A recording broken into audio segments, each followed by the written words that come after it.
Assalamu alaikum, welcome to Path of the Prophets. Today we are in Old Cairo at the Sultan Hassan Masjid and Madrasa. There are four different madrasas located here for each of the four Sunni madhabs. Here we are this is the Hanafi madhab, and the born Muslims are much more knowledgeable about this than I am, but I'll tell you a little bit about what I know for those who are interested.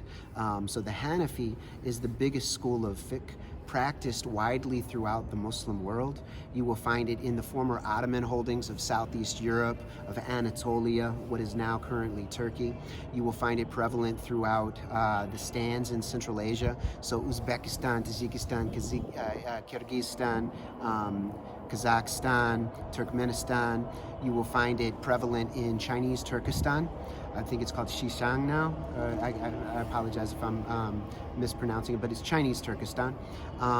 You will also find it, prevalent throughout almost all of South Asia, so Pakistan, Bangladesh, and India. There is a section of Kerala that is mostly Shafi'i, as far as I'm aware. The Hanafi is also prevalent in the former Ottoman holdings. You will find a lot of Hanafi throughout.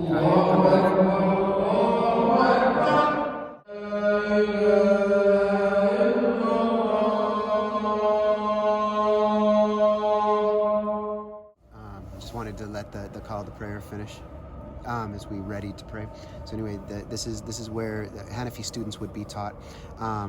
And some of the other sections around here, we've got one for the Shafi'i school, which is predominant in Egypt, East Africa, I believe in parts of Sri Lanka, in Indonesia, Malaysia, I believe in Mindanao, in the Philippines, as well as in Kerala, in what is now India, as I mentioned a few minutes ago. We also have the Hanbali, which is predominant throughout much of the Arabian Peninsula, although the Arabian Peninsula has all the schools within it, including the Maliki along the Gulf Coast, along the Arabian Gulf or Persian Gulf, depending on your political preference. And then the Abadi school is prevalent in Oman. The Shafi is also, I believe it's prominent in Yemen, along with the Zaydi Shia school. So anyway, it's each of the schools is represented here. The Hanbali also is very, very influential on the Salafi movement and the previous Wahhabi movement. And so you will find it. You'll find it in a lot of the Arabian lands, but also through missionary work that was paid for by the oil wealth from the Arabian Peninsula, all across the world, as they built Islamic centers and provided libraries with their particular vision of Islam. So anyway, we've got the Hanbali, which the Hanbali is very, very strongly Ahl Hadith, so people of Hadith, which you still find strong Hadith study within the other schools, but the Hanbali have been known for that.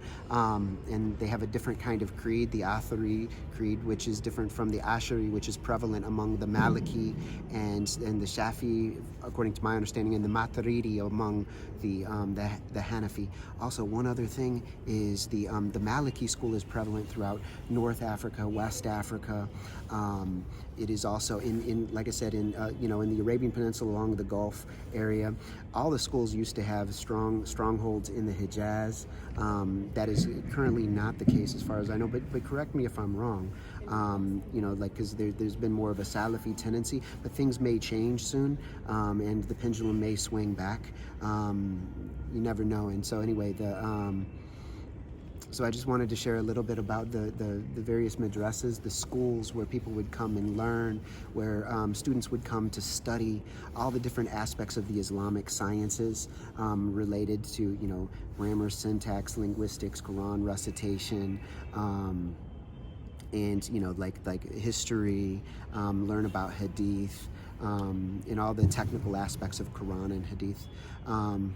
So I'm leaving things out, I recognize, but there's much to it, and I really appreciate being in a place of learning, and a place that was designed for learning to take place, and that's a beautiful thing, and I love our tradition of learning as Muslims and as an ummah, but also as humanity. So until next time, Assalamu alaikum wa rahmatullahi wa barakatuhu.